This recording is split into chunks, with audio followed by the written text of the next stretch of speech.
progress now, yes. Dear, we're making more progress now, yes. Dear, we're making more progress now. Still have a long way to go. They promised to bring us more revenue and quality. Promised to bring us more revenue and quality. Promised to bring us more revenue and quality. Instead is now on.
Hi everybody, this is Brian O'Haron again, February 1st, 2008.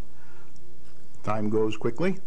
I'm going to say a few things today. I've got my accordion here that was made for me by musicologist Marc Savoy in Eunice, Louisiana. Today is we're into Mardi Gras down there, so one of the things I'm going to do this evening at the end of the show is play the song that the Cajuns always play when they close down a festivity or a dance. It's a two-step, and it's called Allez-Vous, and you'll see that at the end of the show. I switched the endings today, put aside John Brown's body so that I could play this for you. I'd like to say now that I was very happy the other night to see on the taxpayer forum the mayor and David LaPointe, the head of the Winchester Taxpayers Association. I think so. It's the first time I've ever seen a mayor sitting down with the head of the Taxpayer Association on TV and exchanging in a friendly way information back and forth. I'm hoping they do that every quarter. I'm going to encourage both of them to try to do that every 3 months, just to keep in lockstep with each other. They won't always agree with each other, as I said on the program, but I really think that's a step forward in communications for the town, and I'm glad to see it. It was very well done, very professionally done by David and the mayor, and I'm looking forward to seeing the next one when we're sort of up and more deeply into the taxpayers budget season here. So with that, I also want to say that one of my guests today, I'm going to have two pictures up today. The first one's going to be an old friend of mine. One of the things I'm going to be talking heavily about today up front is the financial report, and it's going to be a lot about the schools. So I thought I'd reach back into history and find somebody that was a friend of mine and taught me a lot in the early days of my education, and that's Old Mother Hubbard. So all you educators that are watching, Old Mother Hubbard went to the cupboard to get her poor dog a bone. But when she came there, the cupboard was bare, and so the poor dog had none. Now, there are many other verses to this, but I'm not going to go through all of those now because it's too long and it'll take too much time. But our cupboard is bare in Winsted, we know that. We've explained it on the show for many, many months now, and we know the cupboard's bare. We don't have a lot of reserves to spend. We're trying to get new revenue in. It's one of the first priorities of this new group of selectmen, at least 5 of them, and I wanted to go through that tonight, so you'll see old Mother Hubbard here being with me while I go through this news. And then after that, we'll go to the financial update. That'll be the financial update. Then we'll have a few notices. Then we'll have some developers progress, which a lot happened this week. And then I'm going to talk for the rest of the show about charter revision, and what I don't finish this week, I'll try to do. Go on the charter revision I could talk about for months, because there's all kinds of interesting things involved there, and it's going to go on for quite a long period of time. But I'll try to do as much as I can tonight. So we'll start out now with the financial update. And the financial update is taking a big jump this week in the wrong direction. So I'm going to say, the first thing I want to do is say that this is all preliminary information. It's not final. We've got a long budget season here ahead of us, 2 or 3 months, if not more, and there's a long way to go. So none of these numbers are solid. They're all Brian's view, picked up from newspapers, from TV shows, and things like that. So the upwards pressure on the next budget has changed this week, so pay attention to it, you taxpayers, if you're interested. The first thing I'd like to say, once I flip to my correct page here, is that the debt remains the same, carryover from last year, $428,765. That we're carrying over from the last bond issue, and whatever else. There's a little bit of school debt there too, but not much. Probably 100,000 that or so is school debt, 125, I think. Then what I did is I reshaped this week from the last time, and I put the town at 3% of its presently $10 million part of the budget, so that's about $300,000, because the selectmen did ask the town and the schools to try to come in at 3%, no more than a 3% increase on their budgets for next year. Now, we don't know what's going to happen there. That's an objective. They could come in much higher than that or a little bit lower than that. Nobody knows right now. But what I put down here is the objective, about $300,000, and that's estimating a 3% increase. Again, it may be more or less than that. It's going to be a tough year. The school expense is jumped because in its very initial preliminary, I don't think Mr. Solano's even taken it yet to the Board of Education and to their finance board, but that will happen, and I'm sure it'll go down a little, or it'll be managed a little. And he did say in the newspapers, at least if he was quoted accurately, that probably they wouldn't get everything they wanted. But let's assume they do get what they mentioned in the newspaper. That would be about $1,681,537, which will bring the total up to $2,410,302 increase over last year. That's quite a bit.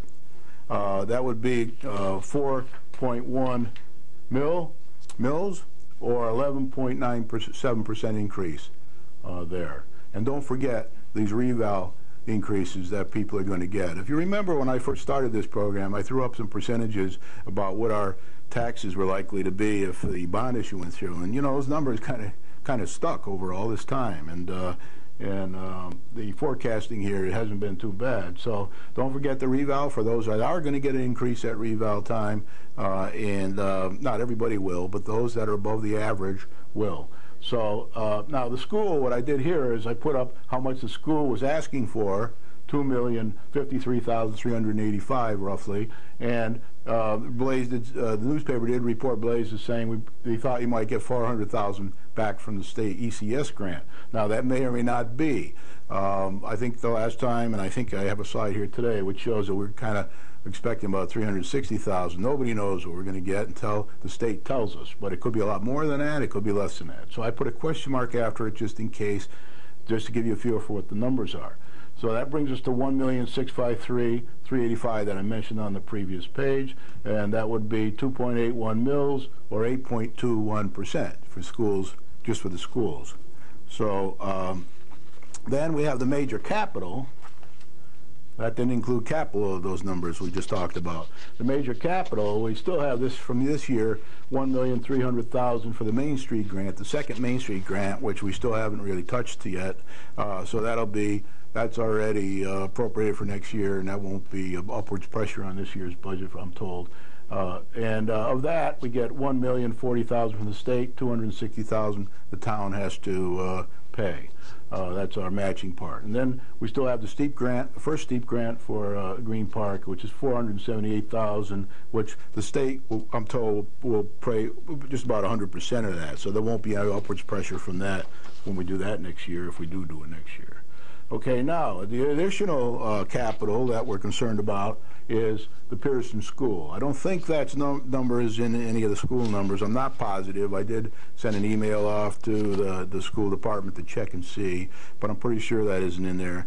If it is in there, I'll tell you next time. But Pearson School, let's say, this is just Brian's rough approximation for what I see on programs and in the newspaper. We probably think it's going to cost to get clean up those OCR things and everything at Pearson School next year about $900,000. Could be more or less. And the state would pay, I estimated at 68%, because that's the number I hear bandied about nowadays. And then the town will pay $288,000, which could be an upward pressure on us for next year. Now, that's not included in these percentages I gave you. I thought I'd wait until we had better information for that. So we're in for a very interesting budget season. So what I've done here is I've taken the total capital, and I've broken it down to $250,000 for the for Newfield Road, and the state will pay $129,600 roughly. These are rough. I don't think I have the exact numbers here, and I didn't have time to get over to the town hall to pin it down. But that's in the ballpark area, and we'll have to pay $57,400. I'm sure of that number. We have to pay for that. So that's an upward pressure. So for capital, total town, without including anything for Pearson, we got 50.59 mils, or 1.71%. And if you put that in with the other 11.97%, you got 13.68% upward pressure. Now, I'm pretty sure that's going to go down, because I don't think the school budget's going to get through all these commissions and committees and selectmen and everything. I think that's going to be managed, or we may get some more money from the state. Who knows? But anyway, right now, the estimate is somewhere up in that neck of the woods. And I wanted to put it up there because I think you should all pay attention to this next budget over the next few months. Now, the other consideration that I had up last time, I'll put up again, and that was that the ECS grant last year was more than we expected. It was like $600,000 we got last year, which we hadn't been getting in previous years. It was an aberration last year. We were lucky to get it. So this year we're looking more at $329,000. Blaze is talking about $400,000. So somewhere between 329 and infinity is what the number is, and maybe even less than 329. I don't know, but it's unlikely. So we'll know that when that's published. Now, quickly, I'm going to put up a little budget schedule for you, and that is, this is the town preliminary preparation of the budget schedule, and they'll be working on it over the next few months. Remember, by March 15th, the town manager has an obligation to get a budget and a new mill rate, estimated mill rate, into the selectmen. And then what will happen there is on March 18th, there'll be a meeting with the department heads to go over the budget. On March 19th, again, the department heads. And on Thursday, March 20th, the department heads and outside agencies. Then on Thursday, March 27th, the Board of Education and the Board of Selectmen will meet. You can go to that meeting if you want. It's an open meeting at the Pearson School. Probably be around 7 o'clock. I'm not sure exactly what the time is. It's not on the schedule here. Then on Tuesday, April 1st, there'll be a public hearing, so that anybody who wants to can go down and participate in that and listen to it and give your views. Then there's Wednesday, April 2nd, it's another public hearing. And then on Thursday, April 3rd, is another public hearing scheduled, and with final budget changes. Obviously, if something comes up and they don't have to have the 3 meetings, they probably won't. But that's what they've scheduled now. And then on Tuesday, April 8th, they have another public hearing and final budget changes if necessary. And then on Friday, April 11th, the budget goes to the town clerk. And then I guess from there you have your town meetings and your referendums and whatever else is going to happen there. So that's the schedule. If you want a copy, you can get one from the town manager's office in the town hall. I'm moving quite quickly here because I want to spend some time tonight on the charter stuff. Notices, just quickly, vision appraisal review of the lakes is now. You have your things now. I don't even have to tell you that. They're there. You know what your assessments are, and you can still appeal them.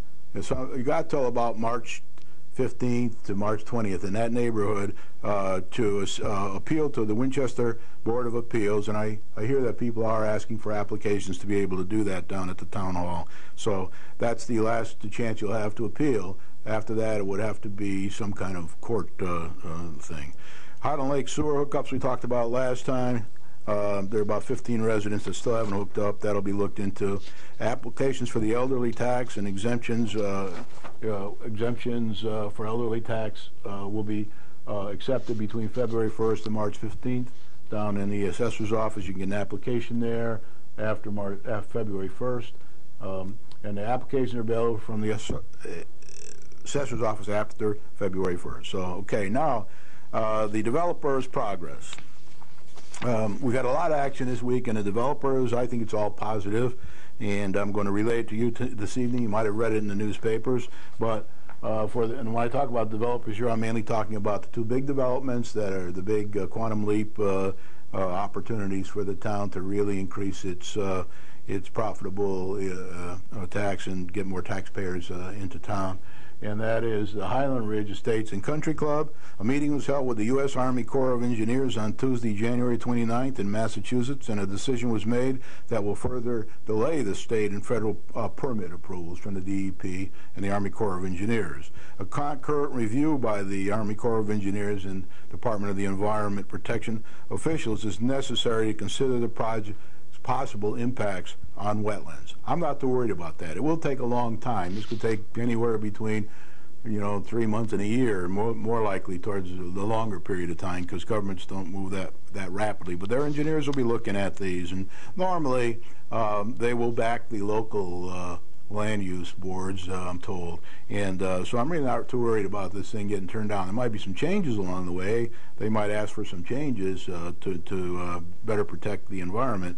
We'll see what happens there. The federal permit process will include a 30-day public comment period where anybody who wants to can get a public comment in, and the public hearing, and it'll also include a public hearing if federal officials believe that there is something material that they might hear from the public which has not been presented in writing one way or another. This process could take a long time. The developer's estimating a year or so, but it could take less or much more time. But I'm kind of confident over time this thing will finally get its permits. It'll be a little tough on us. That's why Mother Hubbard's here today with us, because we're going to have a tough time, as I said in my objectives for future revenue. We're going to have a tough 3 or 4 years here until we start getting some revenue flow, and our only prospects to date, big prospects to date, are these two developments. The second development has gone in now to planning and zoning. That's the Aurora Estates development. That public hearing was opened on Monday, January 28, 2008. I sat through that till about 10 in the evening.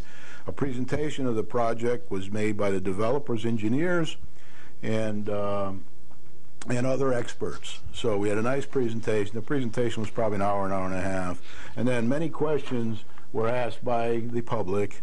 There were questions asked and points made, issues raised, and by a small number of members of the public. You always get a very small number, 10 to 20 maybe people there, maybe 7 or 8 make comments. Very good. They're mainly by neighbors and other people interested in understanding what the plan is and what has been taken into consideration, and maybe even making some suggestions for what else can be taken into consideration. So there were people there. They included adjacent property owners and other interested parties. The town's consulting engineers, Stearns and Wheeler, engineer Gary Dufo will now review the plans and comment at the continuation of the public meeting on Monday, February 25th, 2008. Public's, it's about 7 o'clock, Town Hall, unless they change it between now and then. Public comment will be allowed, and all are welcome. Anybody in town, anybody who wants to go and make a comment or listen quietly and professionally will be welcome there. The meeting lasted about 3 hours and was very professionally conducted. Actually, a little less than 3 hours because they did some other things first, but it was very professionally conducted as usual. Planning and zoning is always well conducted, well balanced. The minutes will be available on the Town of Winchester website, www.townofwinchester.org, and shortly. They're not up there yet, but it takes a few days for them to get them up on the website because they got to type them up, make sure they're correct and everything. And a copy of the plans and or a recording of the meeting can be obtained from the town planner's office for a small copying fee. So, you know, I think it costs about $10 for a copy of the CD, maybe more if there's 2 CDs, I don't know. But and then you can get any kind of copies of the plans you want, and there's a lot there. You do have to pay a copying fee. So with that, I will now go on to the Charter Revision Committee. It looks like I'm going to have about 40 minutes for that, give or take 5. I'm going to go pretty quickly. For those of you who are taping this, you can rerun it if you missed something. Otherwise, I'm going to do the best I can to get through most of it tonight. The Charter Revision Commission, I'll first want to say my disclaimer. Anything I say on here this evening is my opinion, not the opinion of the Charter Revision Commission, which I am a member of. Everything I'm saying here tonight is my opinion. So I always say that on this program. When there is something that is their opinion, I will clearly tell you that this is their opinion and not my opinion, or both our opinions, whatever it turns out to be. So the Charter Revision Commission did meet on the third meeting. The third meeting was held on January 22nd, 2008. The next 4 meetings are tentatively scheduled for February 12th, all at 7 o'clock, February 27th, March 11th, and March 26th. These could change should we have a big snow day or some emergency or not a quorum or something like that. All in the town hall at 7 p.m. and public comments are accepted for the first 15 minutes of each meeting. Now, what I'm going to talk about today again is all my stuff. I'm submitting it all into the meeting, and the first thing I want to say to you is that the methodology that I use, since I'm a system analyst and a former CEO and project manager and troubleshooter, I have a certain methodology that I learned along the way from experts, and I apply it here. It's different than the methodology perhaps others might use, but number one, I will analyze the elected mayoral and CEO and appointed town manager CEO forms of government. I'm just looking at them for facts, not any supposition, not Brian's opinion. I'm just trying to find out what are the facts. And the way I get those facts is I picked a mayoral form that is close to us. Torrington is close and easily accessible. I can go down there, I can go to meetings, I can pick up papers, I can talk to anybody at any time, and that's why I picked Torrington, for no other reason than that. It's right next to us and very accessible. The approach I take is to study the charts and org charts, the charters and org charts, organization charts, and interview people, attend meetings, and gather statistics wherever practical. Facts, statistics, just like I tell you the businessmen do on the Board of Selectmen. Not all of them, but all the businessmen at least gather the facts. Sometimes I'm concerned about the other members, but statistics are very important and facts are very important. And if you find in any of these programs that my facts are wrong because you check the charter or you check the organization chart or you talk to somebody who has the facts, and you let me know and I'll change mine. And all these papers will be published. The pub will publish these facts so others may correct them if they see something wrong, including my fellow commissioners, so that people can learn. Because I think we're going to, if we do decide to go with the mayoral form, which we may not decide to do as a Board of Selectmen, then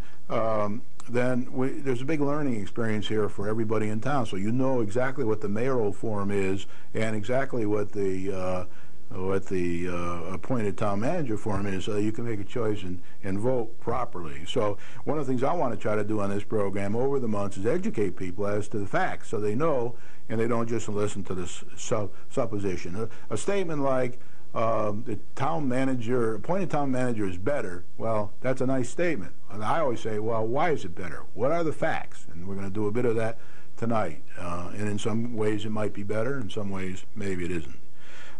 So I'm doing this as a learning experience for everybody, including myself, and so that we can choose and question where necessary. Questions are good. If anybody has any questions, let's get them out in the open. Let's talk about them, and you can do that at the revision meetings if you want to, or you can call me or whatever you want to do. Okay, the next thing I want to point out is A lot of people say, well, Brian, you know, Torrington's 3 times the size of Winston. I do have I have all the figures. I did calculations, which I'm not going to show tonight, by going down to Torrington and Winston and looking through their documents. And basically, Torrington's about 3 times the size of Winchester. It's 35,000 people. Their budget's about 3 times ours. They have $1 billion budget, give or take, and we have a third of that. So, well, most things we're in. Now, in some other statistics like taxes and all that, it's not a third difference, but there is for size and a few things like that. So, and budget. So, what I want to say is that I have been questioned about that. Why Torrington?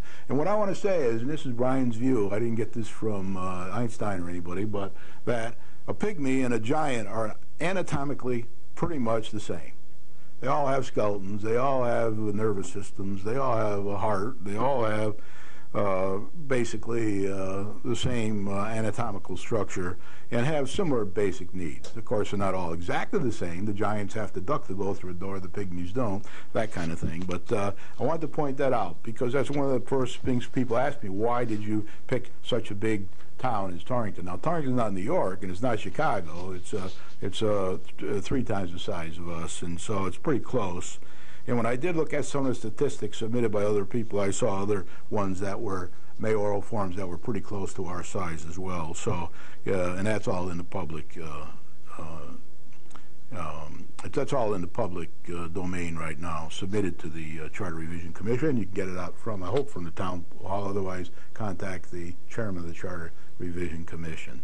All right, now I'm going to go through these next ones quickly because I talked about them once before on the program. I did submit what I said I would submit on this program last time. I submitted a whole bunch of things into the Charter Revision Commission, and basically I sent them a letter requesting certain things that I'd like to see in, and that's my sort of answer to the people in the public meeting. Those are my things. I submitted a draft of an unprioritized list of Charter Revision suggestions submitted at the public hearing. And I divided them into properly in major categories. Like I put all the ones for the town manager together. I put all the ones for the different commissions together, that kind of thing, so we could see them all in one. I sorted them by priority there. So, and then I did a draft of possible priorities for discussing the mayoral form of government, because that is our charter, is to look at and consider whether or not a mayoral form is good for the town of Winchester form of government. So I did a draft of possible priorities for discussion there in our commission meetings. We may or may not do this. It's up to the other commissioners to decide how they want to approach that. And then I submitted a draft for discussion purposes of pros and cons, comparison to the mayoral form versus the town manager form. That's already submitted. And a draft for discussion purposes of efficient way to run meetings. I sort of boiled it down for this commission because we got some pretty responsible people there and seasoned people, and they do know how to run meetings. And our meeting only ran for an hour and a half last time, maybe an hour and a quarter. So they did limit the meeting time. They did limit the discussion time to 15 minutes, and they probably wouldn't want much repetition either. So it was one of the good things about the meetings, both planning and zoning and the inner wetlands. They really, once somebody puts something in the public record, they kind of don't like to see it repeated 10 times, and it takes a lot of time and doesn't add much value. So, and then I've got a rough initial draft for discussion purposes of the beginning of a comparison of the two forms of government as used in Torrington versus elected. I did submit that last time, and now both organization charts, I submitted those. I got a copy of each organization chart out of the charter and submitted those with the report. And then next week, I will submit, after my program next week, I will submit for the next meeting updates to the papers I submitted last time, and I will submit a new paper summarizing important features of the mayoral CEO versus appointed town manager CEO forms of government. So I've got a new paper on that I will submit as well. Okay, now I'm going to talk for the next half hour as quickly as possible, and I've got some big slides made up here so you can see about the differences between the mayoral form and the appointed town manager form. So the first thing I want to say is that the problem, and this is Brian's version of what the problem is, and somebody else tells me it's a little different, I'll add that to this, but the problem is that the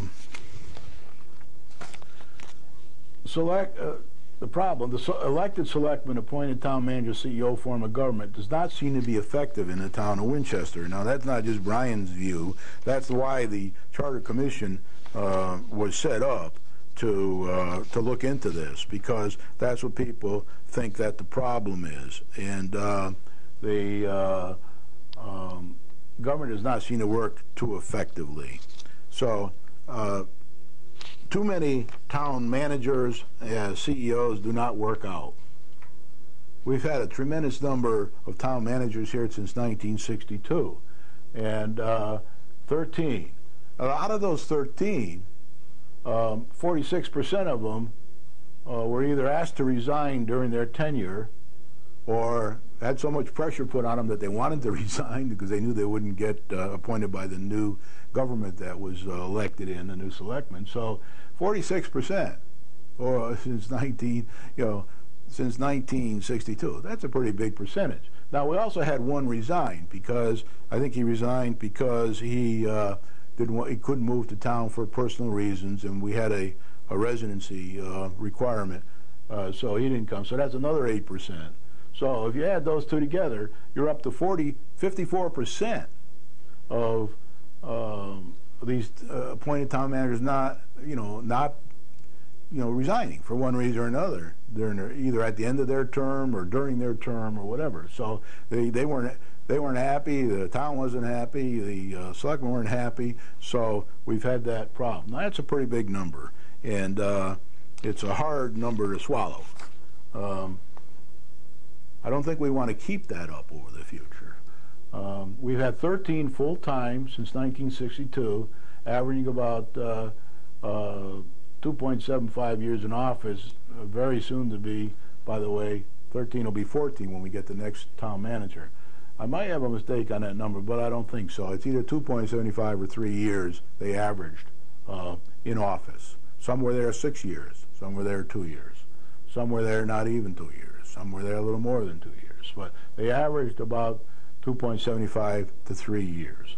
There were 13, equal number almost, 13 interim town managers slash CEO. These town managers are also the CEO by charter, chief executive officer of the town, as is the elected mayor down in Torrington.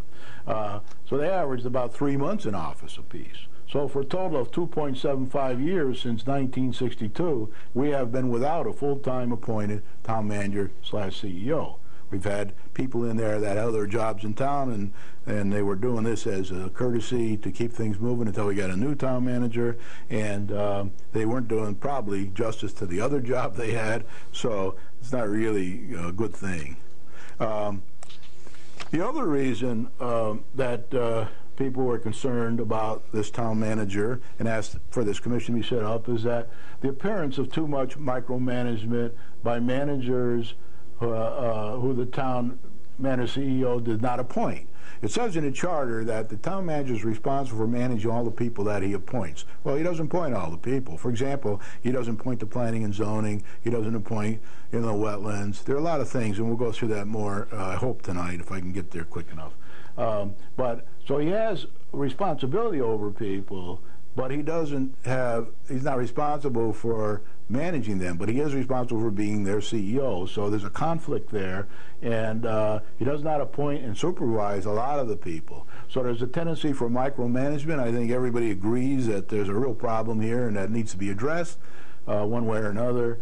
And that's one of the reasons why they're looking at this. Now, when you look at the mayoral form in Torrington, almost everybody he's appointed one way or the other. Some with the advice and consent of the council, some with the approval of the council, which is I'll explain later, the group that works with him, and they're elected just like our selectmen are. So there's a real problem here in that he's got people that he didn't appoint and supervise, even though, by the way, there is a non-interference section in the charter. There's a non-interference. There's a charter, I think it's 506, in section 506 in the charter that says nobody can interfere with this guy. He can't give orders to his people, can't go around them, and it seems to happen anyway. And then for one reason or another, they haven't been able to stop that. So these non-interference section in the charter is in there because it's designed to protect the CEO.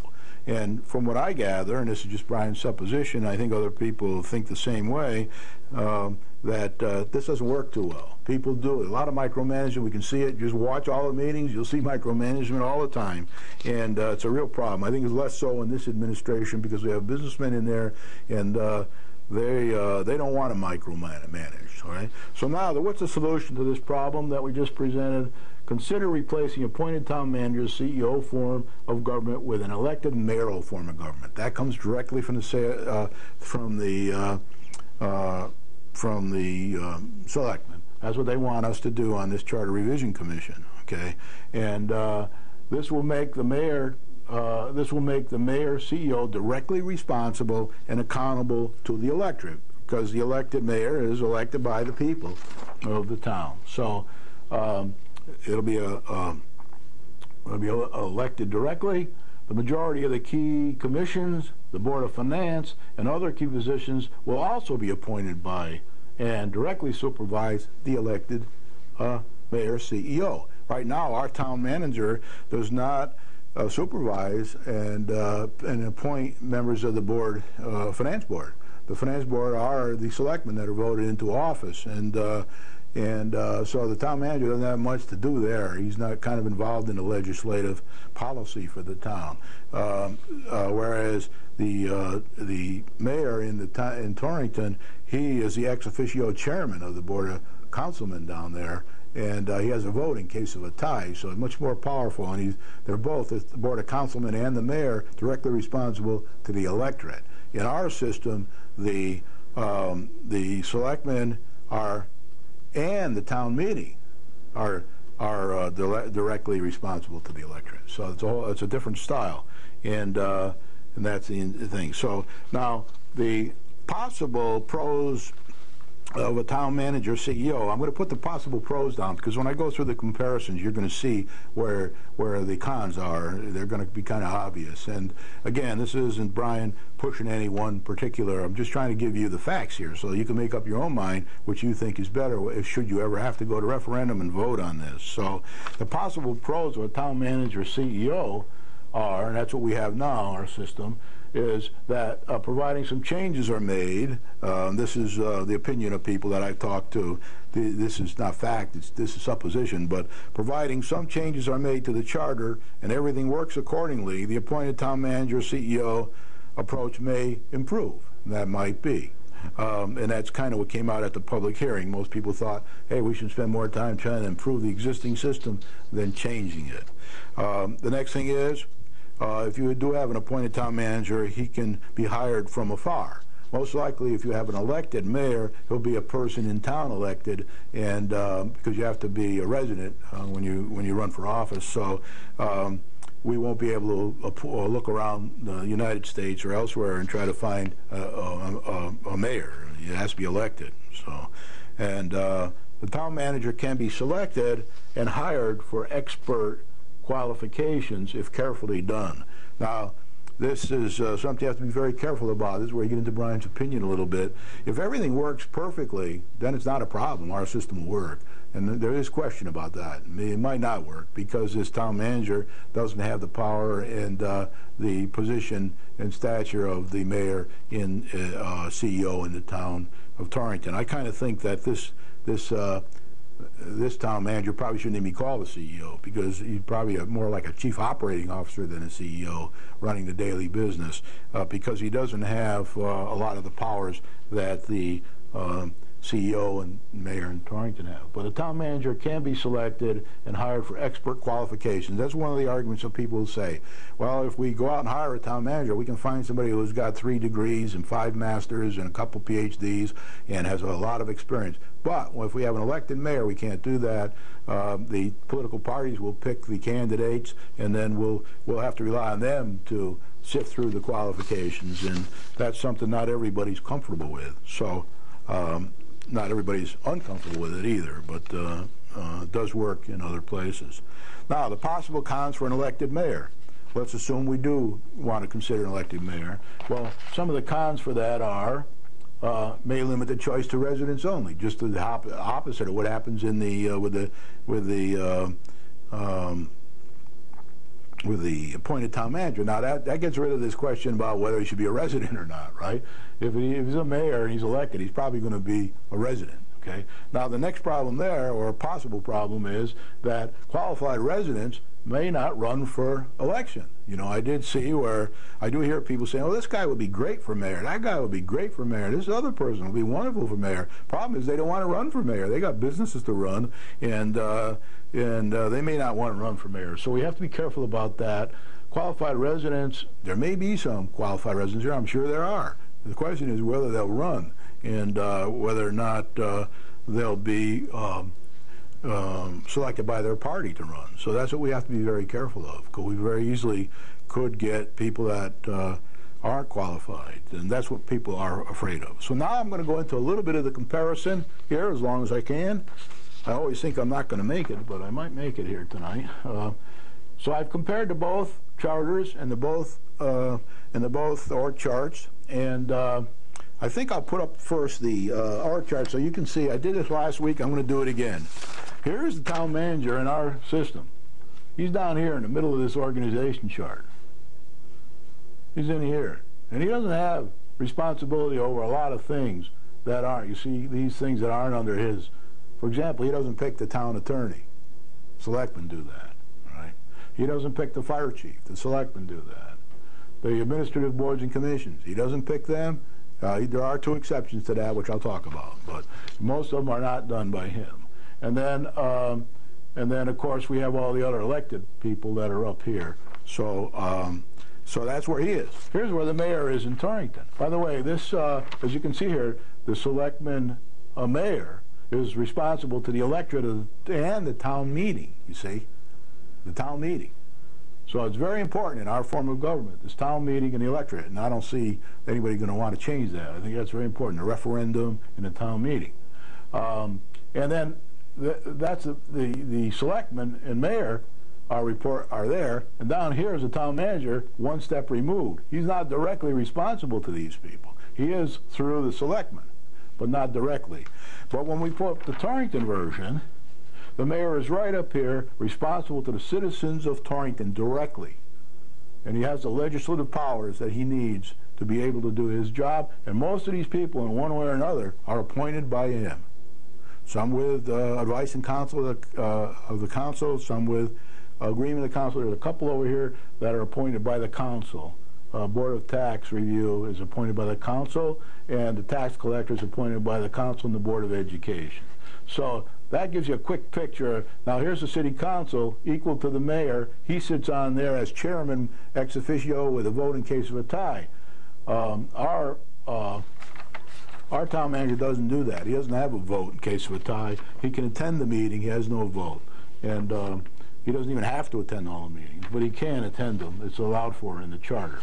Okay, now let's talk about some of the comparisons.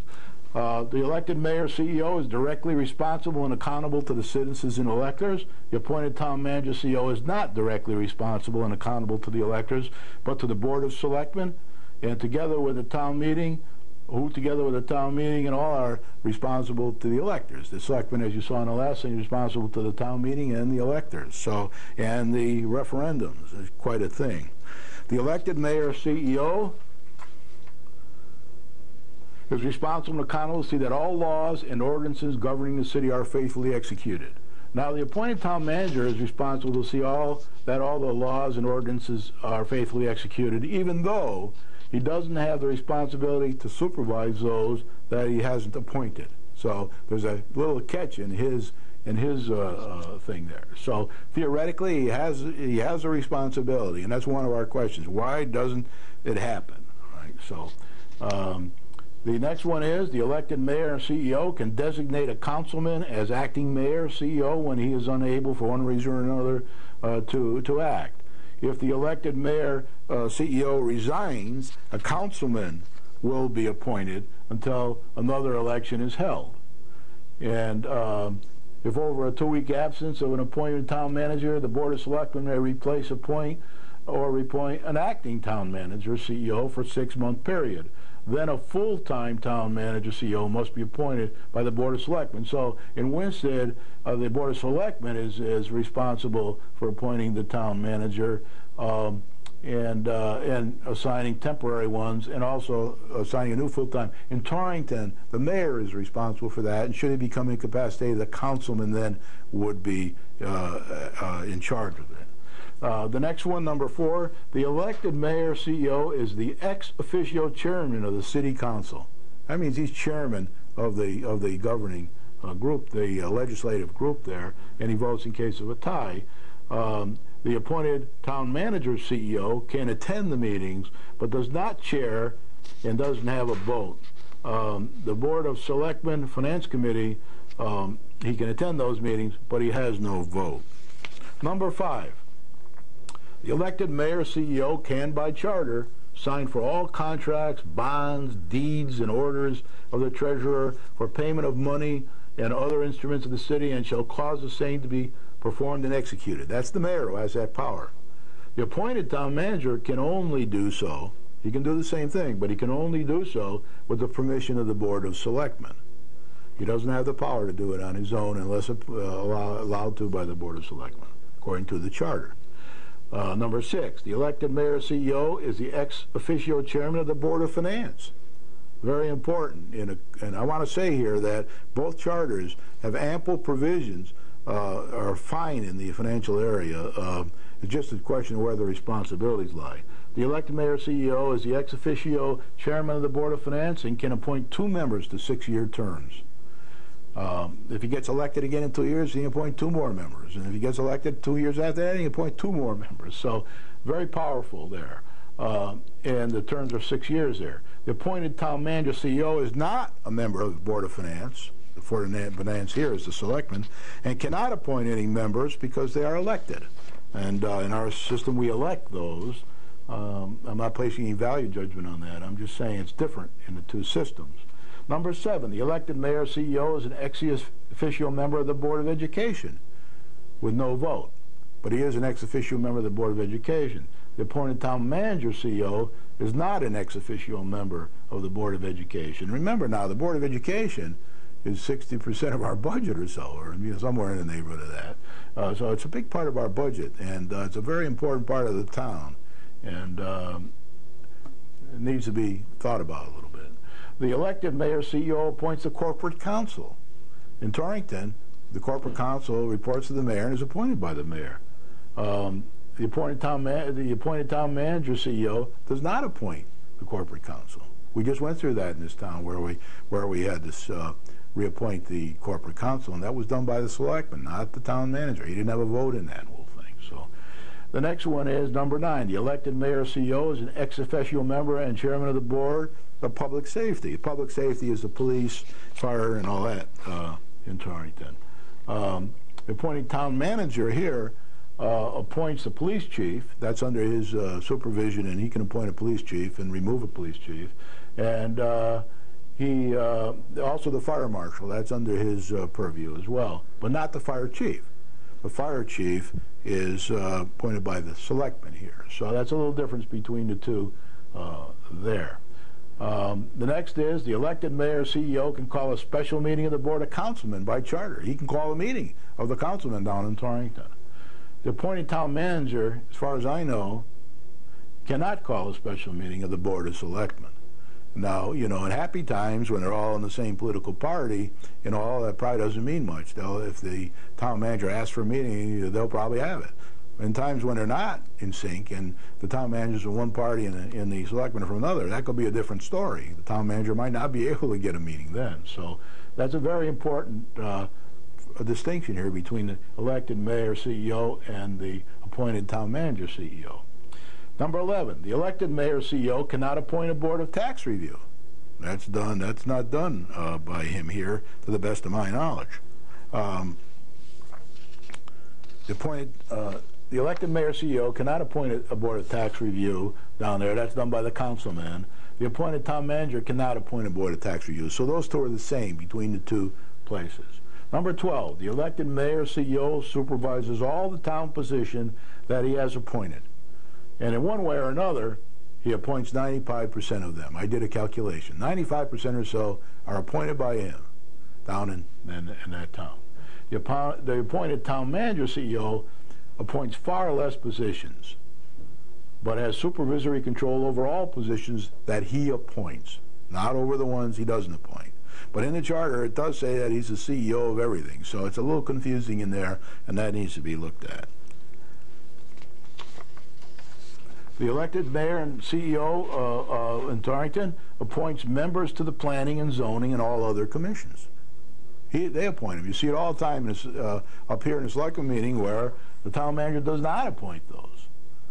He appoints only the Civil Service Commission members and the Economic Development Commission members. He does appoint them, and I guess he can remove them too. But not quite sure on how that works. There are provisions in the charter for how you remove these people. So as long as he follows the provisions in the charter, I suppose he could do that. They're not elected people.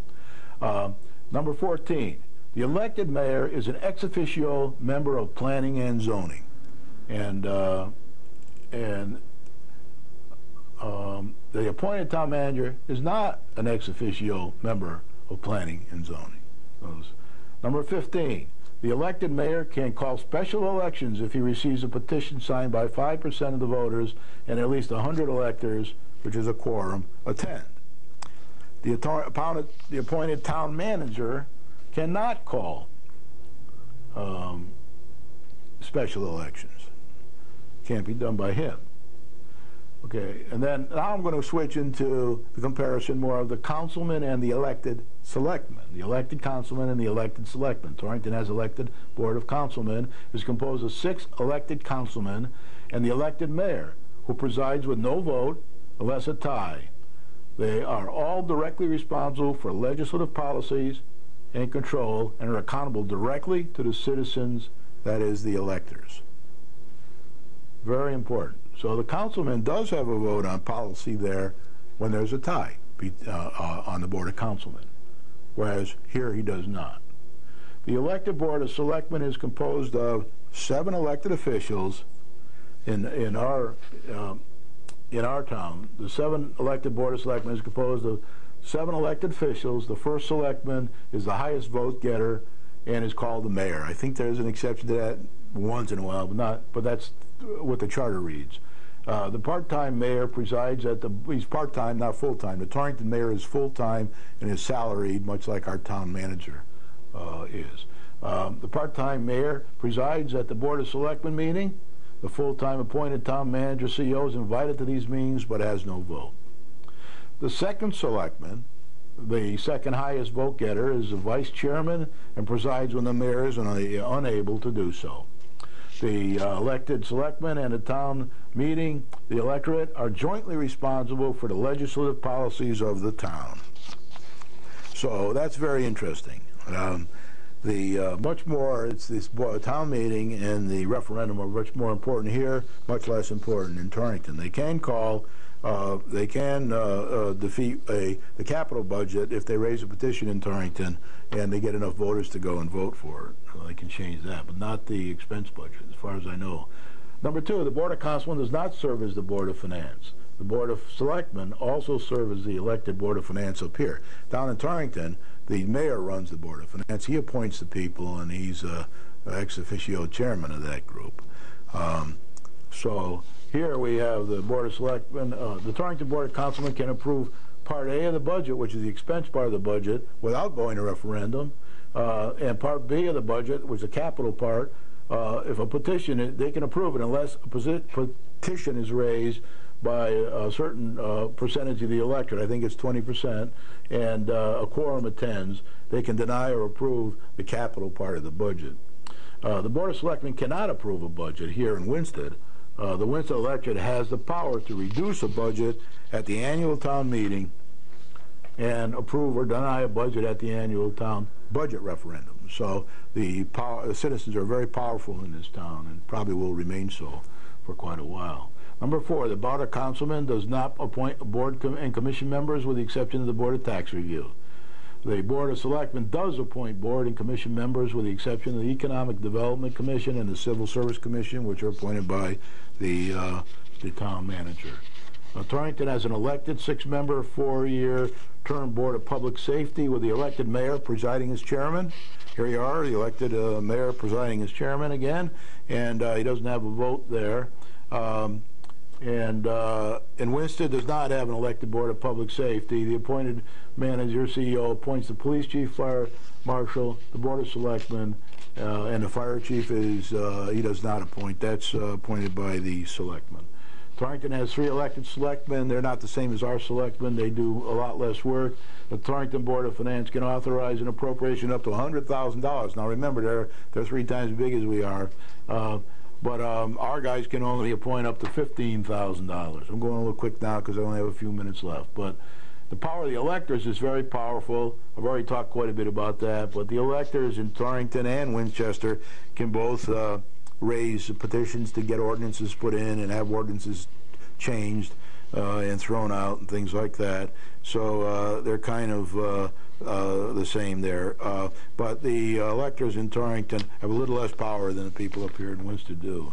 And then that's kind of the things I wanted to go over this evening. You got a pretty good idea there, the way I'm approaching this, the analytical approach. All this will be put into the public record. There's much more data that I'm going to be looking at and getting, although I am sort of getting charter fatigue, and I think I'm almost at the end of my my fact finding. And once I do, then the facts will be in there from what I can provide. The other people in town will provide facts, and then the Charter Revision Commission will have to make a recommendation to the selectmen. There'll be a public hearing before that happens. Everybody will get to hear it and get their 2 cents in, and then the selectmen will make a decision as to whether to go to the referendum or not. If they go to the referendum, then the voters will make a decision on whether to change the charter or not. By the way, the Charter Revision Commission will probably also be discussing, both sides to see, what they want to recommend here. So with that, I say thank you. You're going to hear Allez-Vous now as I exit. It's past my bedtime. Thank you very much. See you next week.